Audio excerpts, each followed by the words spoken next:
Donc, comme l'indique le titre de mon intervention, je ne vais pas parler des solutions, mais du problème. Alors, d'abord, j'ai voulu commencer par quelques cartes, parce que quand on les regarde, on se rend très vite compte pourquoi la France n'a pas la banane. Car ce qui frappe, si vous regardez les zones de densité démographique de l'Europe, vous avez cet arc qui va de Manchester à Turin en Italie, en passant essentiellement par le Benelux, la Suisse et le nord de l'Italie. C'est là où se concentrent les populations. Si on regarde maintenant la densité des emplois industriels au kilomètre carré, vous voyez que c'est au même endroit là où habitent les gens. Évidemment, là où il y a des gens qui peuvent travailler, et c'est dans les activités industrielles. Donc vous avez une densité de l'emploi industriel. Donc ça nous ramène pour Bruxelles, donc ils appellent ça donc la mégalopole européenne ou la dorsale européenne, mieux connue comme la banane bleue. Et là donc on a un problème. Vous voyez pourquoi la France n'a pas la banane, puisque la France est placée à côté de la banane. C'est-à-dire, on a le constat d'un manque de population. D'abord, la France est sous-peuplée. C'est le premier constat. Le deuxième constat, c'est que les élites de notre pays, depuis 40 ans, alors que nous avons d'excellents ingénieurs et une main-d'œuvre parmi les plus productifs du monde, nos élites, depuis 40 ans, ont fait, pour des raisons politiques et idéologiques, un choix différent.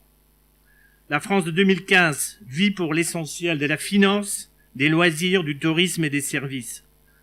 Alors que l'industrie apportait 28 à 30% du PIB français dans les années 70, aujourd'hui, ça varie autour de 10%.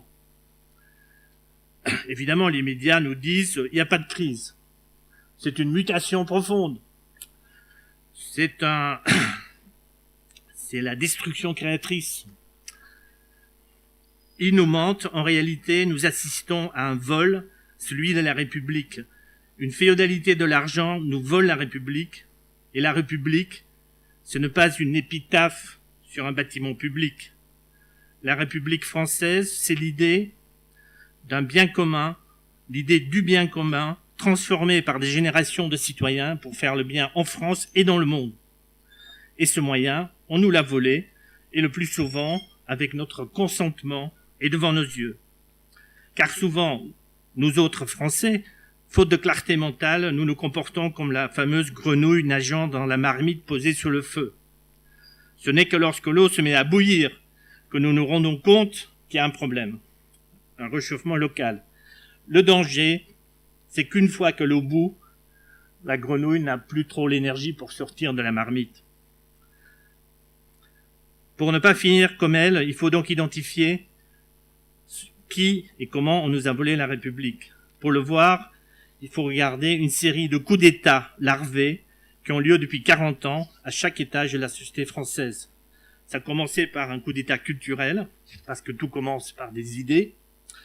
Ensuite, il y a eu un coup d'État financier, monétaire, budgétaire, militaire, diplomatique, administratif et aujourd'hui politique. À partir de mai 68, l'idée que le travail est une horreur est popularisée en France. Dans les livres et sous les murs, on crie qu'il faut cesser de perdre sa vie à la gagner. Un des slogans les plus emblématiques à l'époque, peint sur les murs de l'usine de Sochaux, c'était « Gilda, je t'aime, abat le travail ». Un concentré de l'esprit du temps et l'expression d'un fort désir d'une autre vie où justement le plaisir sera au centre. Le but de la vie n'est plus d'apporter quelque chose aux générations futures par un travail utile et bien fait, mais d'obtenir un maximum de plaisir durant sa brève existence. À la même époque apparaissent des idées carrément oligarchiques. En 1969, François Garelli, un des fondateurs du groupe bancaire Inter Alpha, propose de créer l'euro et l'Europe sur le modèle de l'Empire britannique. En 1972, le Club de Rome prône le malthusianisme, dont Christine Bière et Alexandre Nourry vont parler par la suite. En 1979, l'historien Fernand Braudel, dans Civilisation matérielle, économie et capitalisme, affirme que ne sont pas les États qui crée la prospérité et la civilisation, mais la somme de la cupidité des cités marchandes qui sont Venise, Anvers et Londres. Ensuite arrive le coup d'État monétaire. Une fois les De Gaulle et les Adenauer disparus et les frères Kennedy éliminés, les États abandonnent le contrôle de l'émission monétaire pour la livrer aux banques privées, elles-mêmes transformées en casinos. C'est la fameuse loi Pompidou-Mesmer-Giscard du 3 janvier 1973 qui oblige l'État à s'endetter auprès des banques privées, loi aggravée et remplacée par celle du 4 août 1993. Le 12 mai 1998, on pourrait dire qu'on privatise et on rend indépendant la Banque de France en l'intégrant au système européen des banques centrales, institué par le traité de Maastricht. L'article 123 du traité sur le fonctionnement de l'Union européenne, c'est-à-dire le traité de Lisbonne, confirme cette interdiction. La loi interdit au gouverneur de la Banque nationale et aux membres du Conseil de solliciter ou d'accepter des instructions du gouvernement ou de toute autre personne. Au même temps, nos banques sont transformées en casinos. En 1984, selon Martine Aubry, selon la pression de l'Union européenne, Jacques Delors abroge la loi qui séparait en France les banques de dépôt et les banques d'affaires. En 1986, Madame Thatcher impose la dérégulation tout le secteur bancaire en Angleterre, appelé le Big Bang de Londres, obligeant tout le monde à suivre. Aux États-Unis, en 1999, le Glass-Steagall Act est aboli par Clinton en 1999. Évidemment, une fois que ce sont les banques qui émettent la monnaie, qui contrôlent le crédit, qui contrôlent les banques centrales, rien de plus logique que les mêmes banques veulent gérer les budgets. Coup d'État budgétaire. Ce coup d'État commence en juin 1997 avec le fameux pacte de stabilité et de croissance limitant le déficit à 3% et la dette publique à 60% du PIB. Pendant 10 ans, les critères ne sont pas respectés. On arrive aux crises de la Grèce, de l'Irlande et du Portugal en 2010. Donc, pourquoi il y a la crise? C'est pas la faute des banques, c'est parce que les gens n'ont pas respecté les critères. Pour les appliquer, on invente le semestre européen, c'est-à-dire un dialogue permanent entre la Commission et les États membres pour les amener à respecter les critères. Ça suffit pas. En 2012, on amène le six-pack et en 2013 le two-pack, des paquets législatifs obligeant les États à réduire leurs dépenses. Et on finit donc avec le pacte budgétaire inclus dans le TSCG, le traité sur la stabilité, la gouvernance et la coopération, qui est entré en vigueur en 2013 et qui oblige les États d'avoir des budgets à l'équilibre, c'est-à-dire avec un déficit structurel ne dépassant pas les 0,5% du PIB, ce qui devient donc la règle d'or et qui sera la loi en 2018. En cas de non-respect, il y a des sanctions. Pour la France, pour tous les pays, ça peut aller de 0,2 à 0,5% du PIB, donc d'amende, ce qui pour la France serait une amende de 4 à 10 milliards d'euros pour le non-respect des critères. Évidemment, dans ce cas-là, on comprend ce que réclame Balladur, qui dit tout simplement, cessons nous-mêmes d'élaborer notre budget. On va d'abord demander à Bruxelles de nous faire un budget, et après, on va le voter au Parlement français pour le valider. Comme ça, on n'aura jamais d'ennui et pas d'amende. Surtout si on sait que la loi des finances est à peu près la seule loi réelle qui a une certaine réalité qui est votée au Parlement français, ça veut dire effectivement que c'est la fin de la souveraineté budgétaire. Alors derrière cette folie juridique se trouve la théorie que j'appelle l'ordolibéralisme euro-allemand. Pour faire court, il s'agit de créer un gouvernement d'experts non politisés, gérant un cadre juridique contraignant, capable de sanctionner les fautifs, et tout ceci pour assurer la concurrence libre et non faussée, qui est supposée nous conduire au bonheur et à la prospérité. Si les ultralibéraux de l'école anglo-américaine et autrichienne et les ordolibéraux de l'école allemande peuvent violemment se chamailler, ils sont d'accord sur un point, c'est qu'il faut abolir les États stratèges, parce qu'on doit casser les monopoles des États pour pouvoir garantir la libre concurrence. Donc leur arme, ça a été les privatisations pour casser les États. Alors si vous regardez depuis 86, la liste est impressionnante. Donc ça a commencé en 86 sous Jacques Chirac, qui a privatisé et ouvert le capital, ou privatisé partiellement. Saint-Gobain, Paribas, TF1, Crédit Commercial, la CGE, qui devient Alcatel, Alstom puis Alcatel en 98. La Société Générale, Havas, Mutuelle Générale Française, la Banque du Bâtiment et des Travaux Publics, Matra, le groupe Suez, privatisé. Sous Balladur en 93, sont rajoutés Rhône-Poulenc, BNP, Elf Aquitaine, UAP, la CETA, Total, la Coface. Sous Juppé en 95, les AGF, la Compagnie Générale Maritime, Péchinet, Usinor, Sacilor, la BFCE, le Crédit National, Bulle. Sous Jospin en 97, ouverture du capital d'Air France, les autoroutes du sud de la France, Crédit Lyonnais, France Télécom, Eramet, le GAN, Thomson Multimédia, le CIC, la CNP, l'Aérospatiale. Sous Raffarin, les autoroutes Paris-Rhin-Rhône, la SNECMA qui devient Safran, la Société des autoroutes du Nord et de l'Est, le Crédit Lyonnais, Thomson.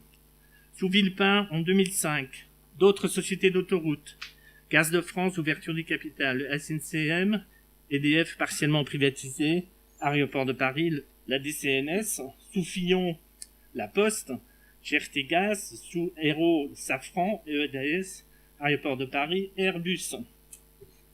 Donc, pour Manuel Valls, il reste très peu de choses. Plus grand chose à privatiser. Peut-être Solferino. Il reste les hôpitaux, les écoles, les universités, la surveillance des autoroutes. Ce que vient de proposer Sarkozy en janvier, c'est d'avoir des vigiles privés pour assurer la sécurité des autoroutes. Les barrages, Bruxelles vient de l'exiger il y a quelques jours. Les plages à Marseille, privatisation partielle de la plage. La mairie de Paris a privatisé pendant 24 heures les catacombes de Paris, ce qui leur a rapporté 350 000 €. Le but, c'est pas de faire mieux. Le but, c'est de spéculer. Et tout cela ne suffit pas, parce que donc le FMI vient d'envoyer une nouvelle avertissement à la France pour privatiser plus, couper les dépenses publiques, réduire l'endettement des collectivités territoriales, etc., etc. À force d'austérité et de privatisation, la France a fini par démanteler son armée, alors que sous le général de Gaulle, on dépensait, sur une quarantaine de milliards d'euros, on dépensait un quart aux industries de pointe et à la recherche. Aujourd'hui, c'est à peine 750 millions qui seront consacrés avec un budget militaire en baisse de plus de 20%. De toute façon, depuis que Sarkozy nous a ramenés dans le commandement intérieur de l'OTAN, on peut faire confiance aux États-Unis pour nous défendre. Évidemment, sous la menace du fisc américain, on nous a forcé la main dans la vente d'Alstom à General Electric, c'est-à-dire qu'on a livré les pépites technologiques les plus avancées et les plus stratégiques dans le domaine du nucléaire et du militaire aux gens qui vont nous défendre. En France, ce coup d'État prend actuellement la forme aussi de la fausse réforme territoriale, la loi NOTRe qui vise à désarmer toute opposition institutionnelle. Rien de plus logique que pour voler la République, il faut démanteler les instruments qui lui permettent d'accomplir sa mission.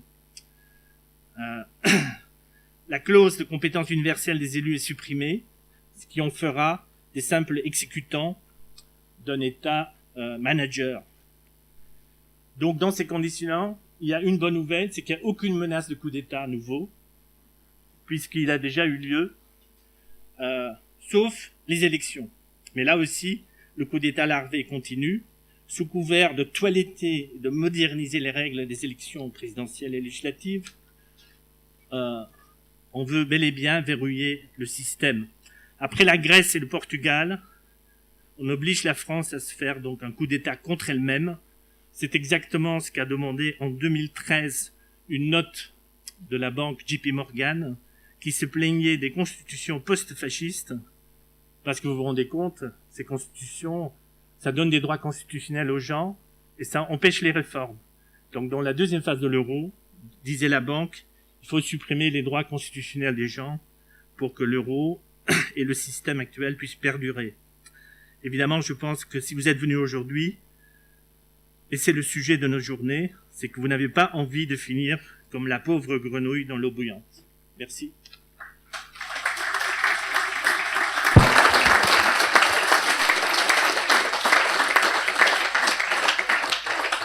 Merci beaucoup, Karel. Tu as 30 secondes d'avance. Donc, on va prendre une question. La liste est longue des renationalisations à mettre en place. Là, on a du boulot. On a le temps de prendre une question. Christophe Duguet de la Manche, Coutances, Saint-Lô, par là. Oui, j'entendais toute la liste de privatisation. C'est impressionnant, effectivement. Moi, je me souviens, j'avais acheté des actions pour essayer de spéculer, etc. Là, vous n'aurez pas les applaudissements de la salle. Des fois j'ai gagné, des fois j'ai pas gagné. Est-ce que vous pensez que l'État est un bon employeur? Et si oui, à ce moment-là, les privatisations ne sont pas justifiées. En revanche, j'entends dire, et je pense que c'est fondé, que l'État est un mauvais employeur, c'est-à-dire qu'il dépense plus pour faire moins bien. Et à ce moment-là, ça remet en question le principe de dire non aux privatisations. Je voulais savoir simplement votre approche. D'accord, merci. Sur les effets positifs des privatisations. Merci. Merci. Combien de secondes? 3 minutes. Non, le poisson pourri par la tête. C'est que l'État, ça n'existe pas. C'est vous et les gens que nous élisons. Donc, par exemple, le cas généralement évoqué pour justifier les privatisations, c'est ce que vous dites, normalement le fameux cas du Crédit Lyonnais, qui est une banque donc, qui a fait des choses horribles. Mais maintenant, il se fait que les hommes de l'État qui étaient dans des positions, ils savaient tout, ils contrôlaient tout, ils pouvaient tout vérifier, ils n'ont pas agi comme l'État.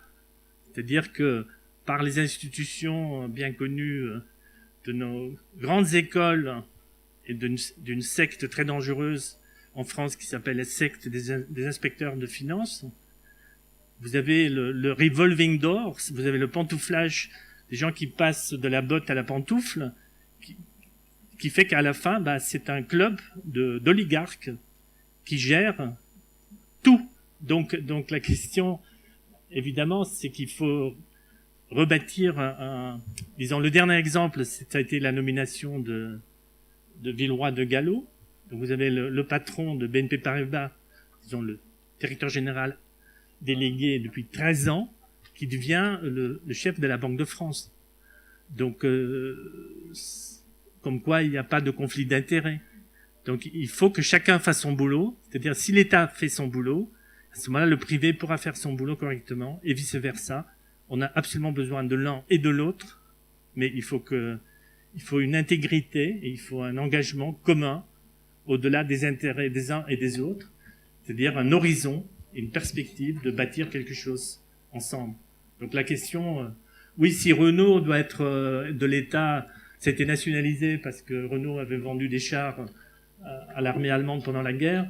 Bon, à un moment donné, c'était nécessaire de le nationaliser. Ça peut être privé, mais de l'autre côté, il y a des parties de Renault qui touchent des secteurs stratégiques où l'État doit garder son intérêt. Et l'État peut penser sur 50 ans à investir dans le temps, alors que le privé pense à court terme, contrairement à certains, notamment aux États-Unis où il y a des gens dans le privé qui pensent à long terme.